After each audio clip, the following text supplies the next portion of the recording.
Today we're going to be reading chapter 6 of Harry Potter and the Sorcerer's Stone.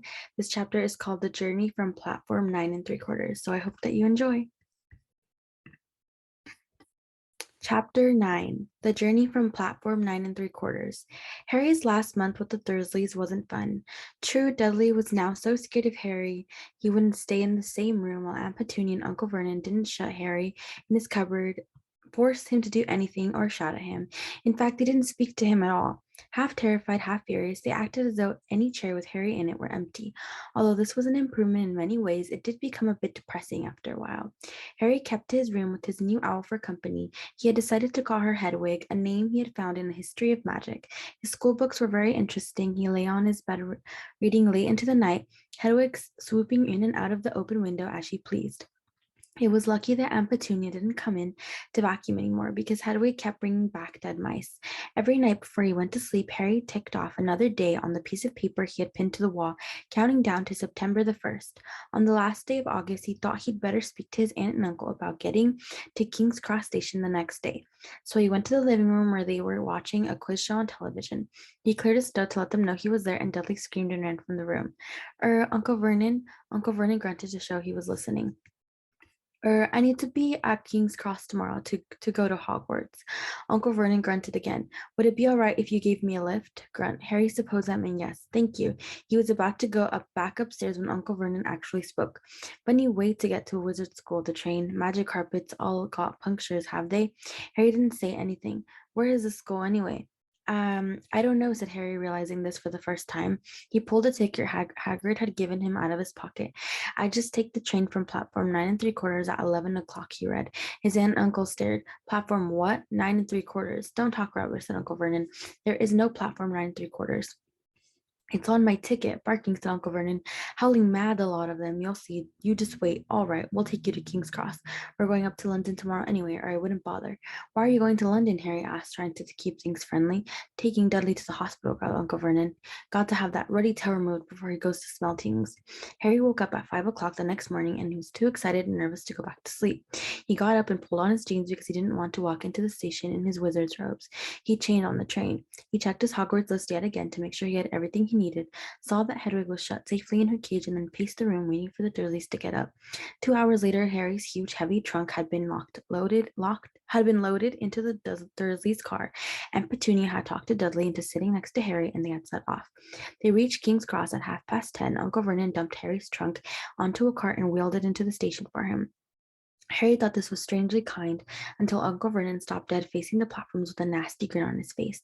Well, there you are, boy. Platform 9, platform 10. Your platform should be somewhere in the middle, but they don't seem to have built it yet, do they? He was right, of course. There was a big plastic number 9 over one platform, and a big plastic number 10 over the next one next to it, and in the middle, nothing at all. Have a good term, said Uncle Vernon with an even nastier smile. He left without another word. Harry turned and saw the Dursleys drive away. All three of them were laughing. Harry's mouth went rather dry. What on earth was he going to do? He was starting to attract a lot of funny looks because of Hedwig. He'd have to ask someone. He stopped a passing guard, but he didn't dare mention platform 9 3/4. The guard had never heard of Hogwarts, and Harry couldn't tell him what part of the country it was in. He started to get annoyed, as though Harry was being stupid on purpose. Getting desperate, Harry asked for the train that left at 11 o'clock, but the guard said there wasn't one. In the end, the guard strode away, muttering about time wasters.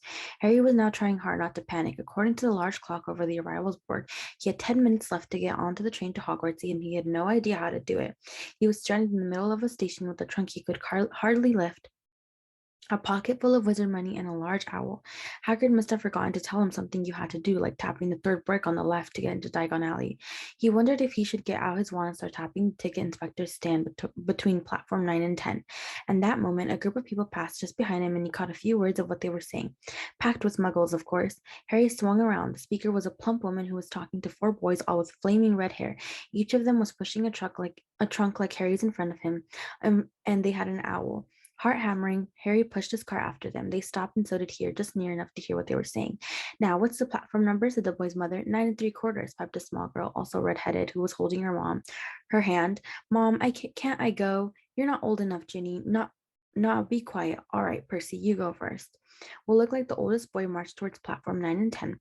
Harry watched, careful not to blink in case he missed it. But just as the boy reached the dividing barrier between the two platforms, a large crowd of tourists came swarming in front of him. By the time the last backpack had cleared away, the boy had vanished. Fred, you next, the plump woman said. I'm not Fred, I'm George, said the boy. Honestly, woman, you call yourself our mother. Can't you tell I'm George? Sorry, George, dear. Only joking. I am Fred, said the boy, and off he went. His twin called after him to hurry up, and he must have done so because a second later he had gone. But how had he done it? Now the third brother was walking briskly towards the barrier. He was almost there, and then quite suddenly he wasn't anywhere. There was nothing else for it. Excuse me, Harry said to the plump woman. Hello, dear, she said. First time at Hogwarts? Ron's new too. She pointed at the last and youngest of her sons. He was tall, thin, and gangling, with freckles, big hands and feet, and a long nose. Yes, said Harry. The thing is, I don't know how to get onto the platform, she said kindly, and Harry nodded. Not to worry, she said. All you have to do is walk straight at the barrier between platforms 9 and 10. Don't stop and don't be scared you'll crash into it. That's very important. Best do it at a bit of a run if you're nervous. Go on, go now before Ron. Okay, said Harry. He pushed his trolley around and stood at the barrier. It looked very solid. He started to walk toward it. People jostled him on their way to platforms 9 and 10. Harry walked more quickly. He was going to smash right into that barrier, and then he'd be in trouble leaning forward on his cart. He broke into a heavy run. The barrier was coming nearer and nearer. He wouldn't be able to stop. The cart was out of control. He was a foot away. He closed his eyes, ready for the crash. It didn't come. He kept on running. He opened his eyes. A scarlet steam engine was waiting next to a platform packed with people. A sign overhead said Hogwarts Express, 11 o'clock. Harry looked behind him and saw a wrought iron archway where the barrier had been with the board platform 9 3/4 on it. He had done it. Smoke from the engine drifted over the head of the chattering crowds, while cats of every color wound here and there between their legs. Owls hooted to one another in a disgruntled sort of way over the babble and the scraping of heavy trunks. The first few carriages were already packed with students, some hanging out of the window to talk to their families, some fighting over seats. Harry pushed his car off down the platform in search of an empty seat. He passed a round-faced boy who was saying, Gran, I've lost my toad again. Oh, Neville, he heard the old woman sigh. A boy with dreadlocks was surrounded by a small crowd. Give us a look, Lee, go on. The boy lifted the lid of a box in his arms, and the people around him shrieked and yelled as something inside poked out a long, hairy leg. Harry pressed on through the crowd until he found an empty compartment near the end of the train. He put Hedwig inside first, and then started to shove and heave his truck toward the train door. He tried to lift it up the steps, but could hardly raise one end, and twice he dropped it painfully on his foot. One a hand, it was one of the red-haired twins he'd followed through the barrier. Yes, please, Harry panted. Oi, Fred, come here and help. With the twins' help, Harry's trunk was at last tucked away in a corner of the compartment. Thanks, said Harry, pushing his sweaty hair out of his eyes. What's that? Said one of the twins suddenly, pointing at Harry's lightning scar. Mind me, said the other twin. Are you? He is, said the first twin. Aren't you? He added to Harry. What? Said Harry. Harry Potter, chorused the twins. Oh, him, said Harry. I mean, yes, I am. The two boys gawked at him, and Harry felt himself turning red. Then, to his relief, a voice came floating in through the train's open door. Fred, George, are you there? Coming, Mom. With a last look at Harry, the twins hopped off the train. Harry sat down next to the window where, half hidden, he could watch the red-haired family on the platform and hear what they were saying. Their mother had just taken out her handkerchief. Ron, you've got something on your nose. The youngest boy tried to jerk out of the way, but she grabbed him and began rubbing the end of his nose. Mom, get off, he wriggled free. Has Ickle Ronnie got something on his nosy? Said one of the twins. Shut up, said Ron. Where's Percy? Said their mother. He's coming now. The oldest boy came striding into sight. He had already changed into his billowing black Hogwarts robes, and Harry noticed a red and gold badge on his chest with the letter P on it.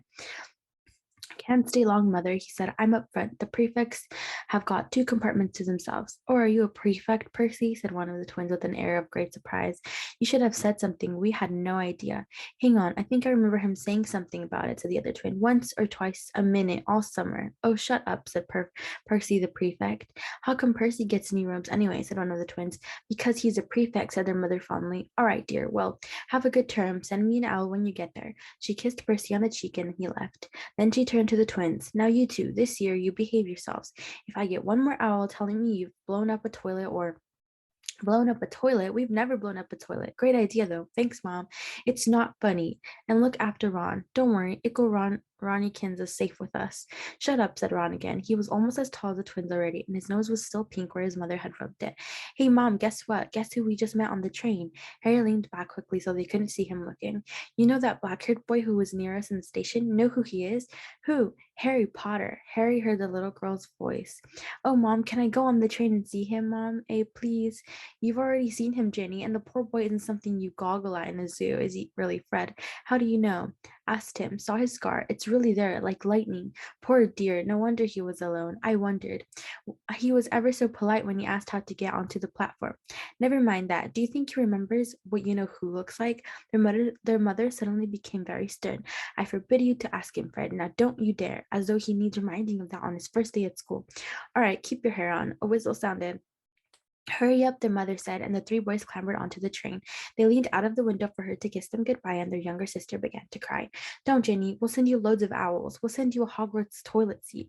George, only joking, Mom. The train began to move. Harry saw the boys' mother waving, and their sister half laughing, half crying, running to keep up with the train until it gathered too much speed.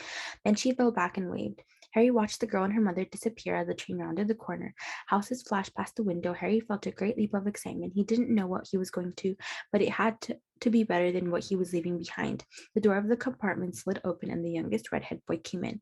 Anyone sitting here? Anyone sitting there? He asked, pointing at the seat opposite Harry. Everywhere else is full. Harry shook his head and the boy sat down. He glanced at Harry, then looked quickly out of the window, pretending he hadn't looked.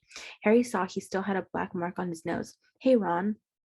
The twins were back. Listen, we're going down the middle of the train. Lee Jordan's got a giant tarantula down there.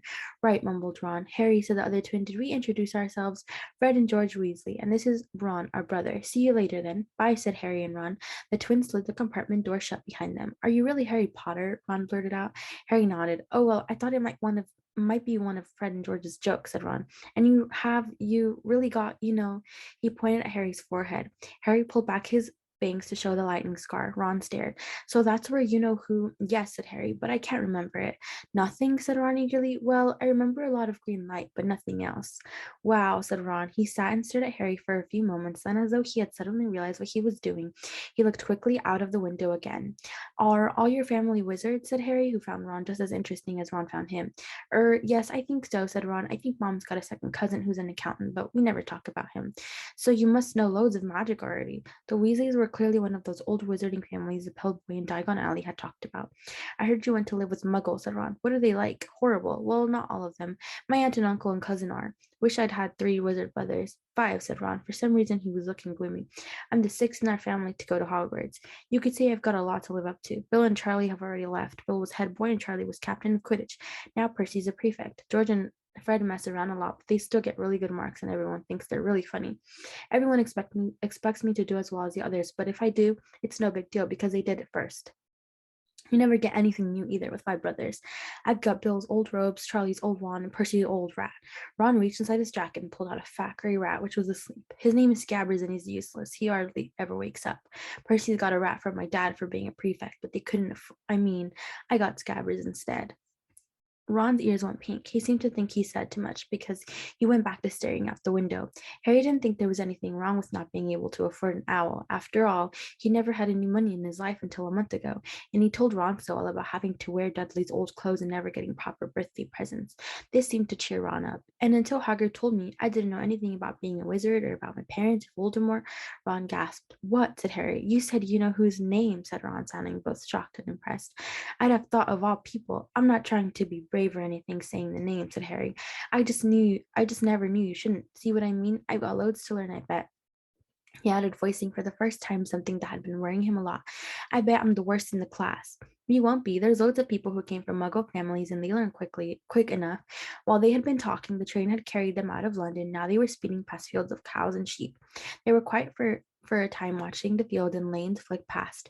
Around 12:30, there was a great clattering outside in the corridor, and a dimpled woman slid back their door and said, anything off the cart, dears? Harry, who hadn't had any breakfast, leapt to his feet, but Ron's ears went pink again, and he muttered that he'd brought sandwiches. Harry went into the corridor.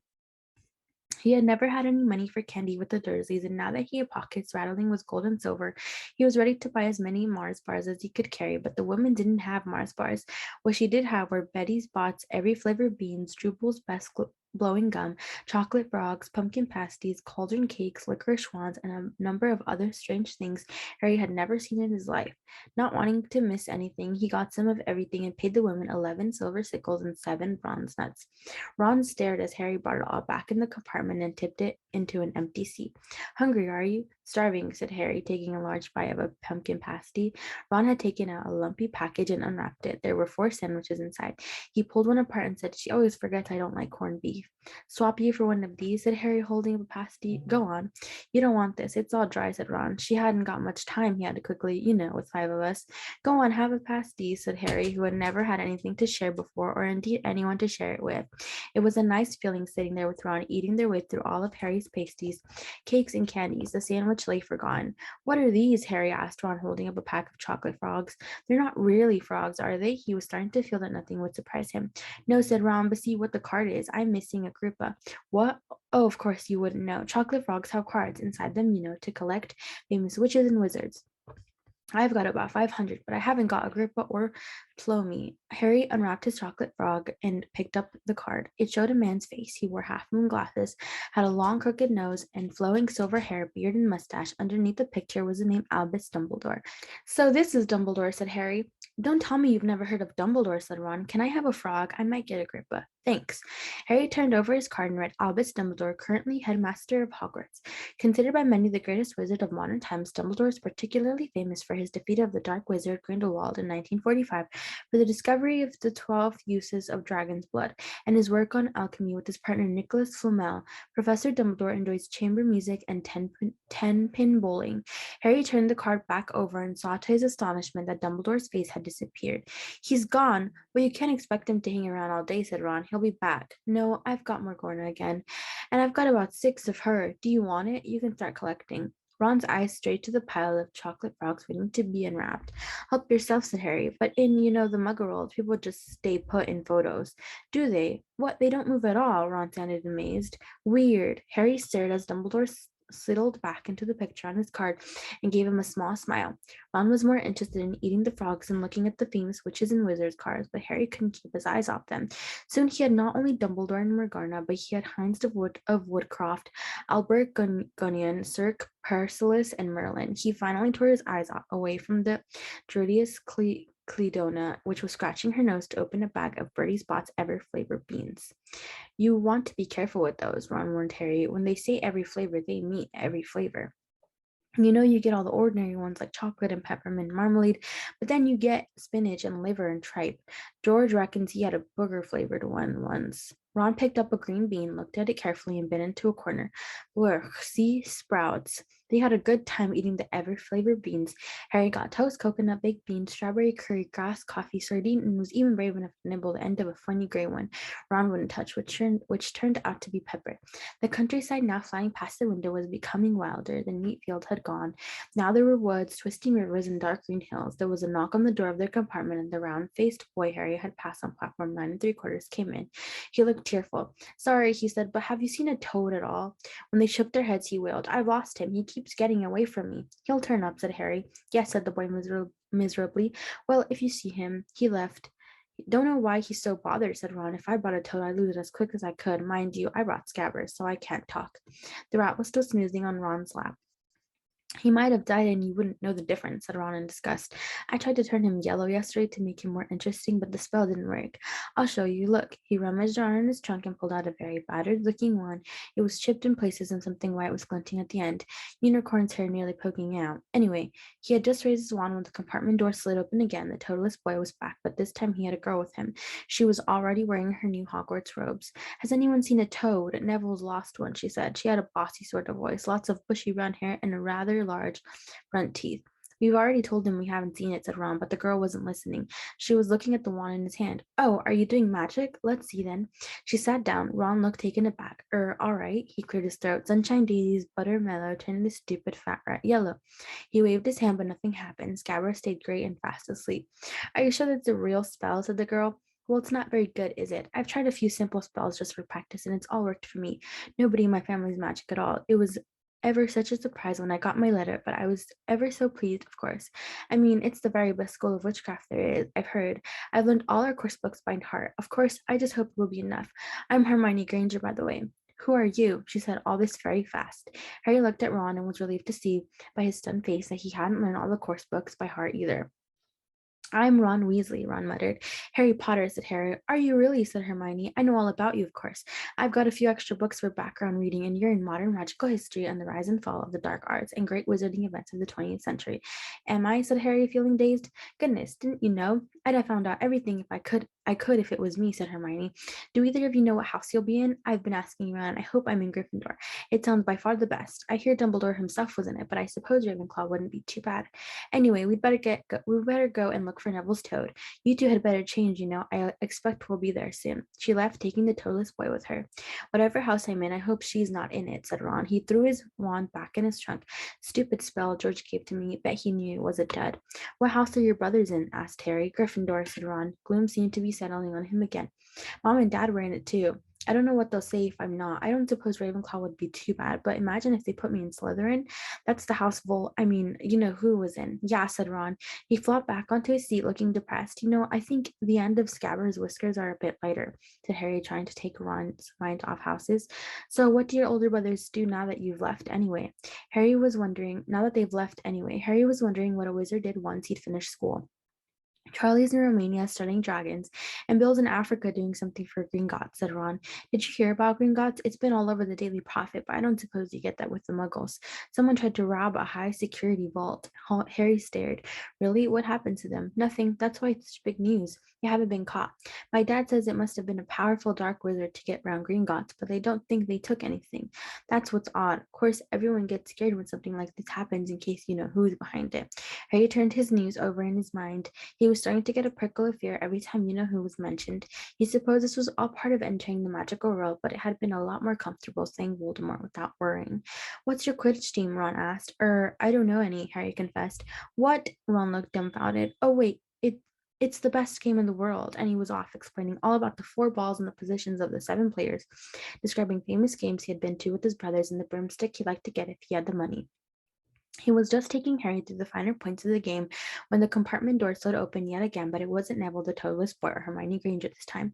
3 boys entered, and Harry recognized the middle one at once. It was a pale boy from Madame Malkin's robe shop. He was looking at Harry with a lot more interest than he'd shown back in Diagon Alley. Is it true? He said. They're saying all down the train that Harry Potter's in this compartment. So it's you, is it? Yes, said Harry. He was looking at the other boys. Both of them were thick-set and looked extremely mean. Standing on either side of the pale boy, they looked like bodyguards.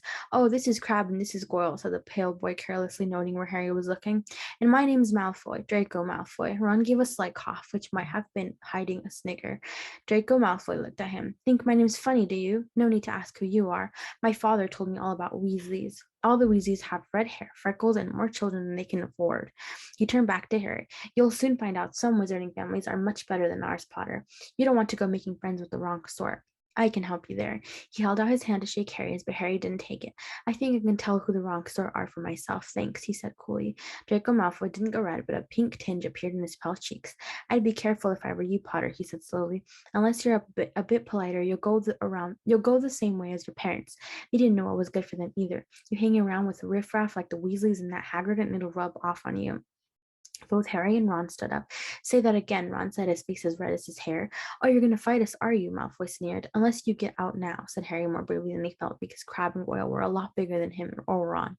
But we don't feel like leaving, do we, boys? We've eaten all our food, and you seem to still have some.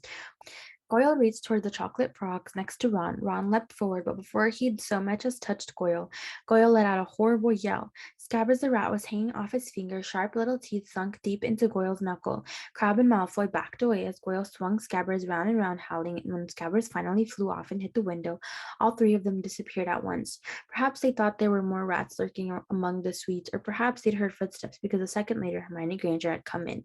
What has been going on? She said, looking at the sweets all over the floor and Ron picking up Scabbers by his tail. I think he's been knocked out, Ron said to Harry. He looked closer at Scabbers. No, I don't believe it. He's gone back to sleep. And so he had. You've met Malfoy before? Harry explained about their meeting in Diagon Alley. I've heard of his family, said Ron darkly. They were some of the first to come back to our side after you-know-who disappeared. Said they'd been bewitched. My dad doesn't believe it. He says Malfoy's father didn't need an excuse to go over to the dark side. He turned to Hermione. Can we help you with something?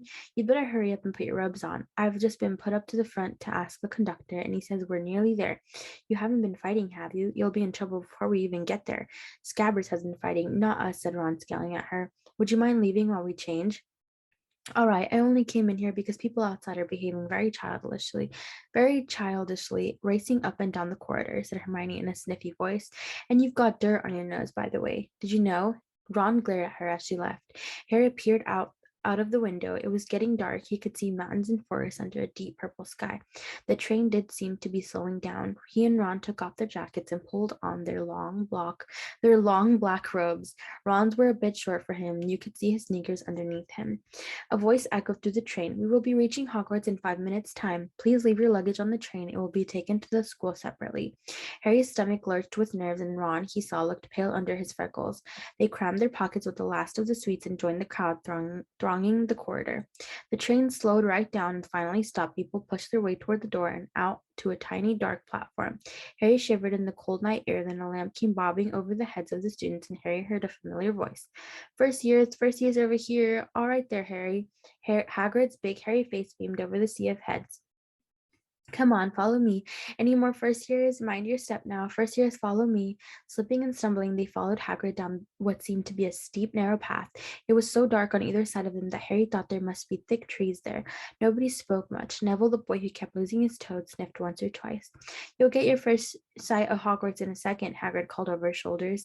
Just round this bend here. There was a loud ooh. The narrow path had opened suddenly onto the edge of a great black lake perched atop a high mountain. On the other side, its windows sparkling in the starry sky, was a vast castle with many turrets and towers. No more than 4 to a boat, Hagrid called, pointing to a fleet of little boats sitting in the water by the shore. Harry and Ron were followed into their boat, Neville and Hermione. Everyone in, shouted Hagrid. He had a boat to himself. Right then, forward. Then the fleet of little boats moved off all at once, gliding across the lake, which was as smooth as glass. Everyone was silent, staring up at the great castle overhead. It towered over them as they sailed nearer and nearer to the cliff on which it stood. Heads down, yelled Hagrid as the first boats reached the cliff. They all bent their heads, and the little boats carried them through a curtain of ivy that hid a wide opening in the cliff face.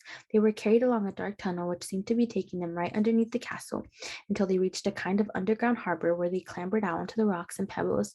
Oh, you there! Is this your toad? Said Hagrid, who was tracking the boats as people climbed out of them.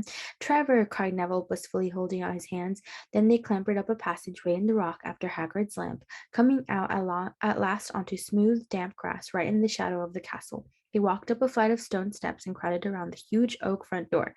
Everyone here? You there? Still got your toad? Hagrid raised a gigantic fist and knocked 3 times on the castle door. Okay, members, so that was chapter 6 of Harry Potter and the Sorcerer's Stone. I'm going to be reading 3 comprehension questions, and please answer them down below if you can. So number 1 is, who helped Harry find the right platform for the train? Number 2, who did Harry sit by on the train? And number 3, what happens to wizards and witches in photographs? So I hope that you guys enjoy this chapter and stay tuned for the next chapter. Bye!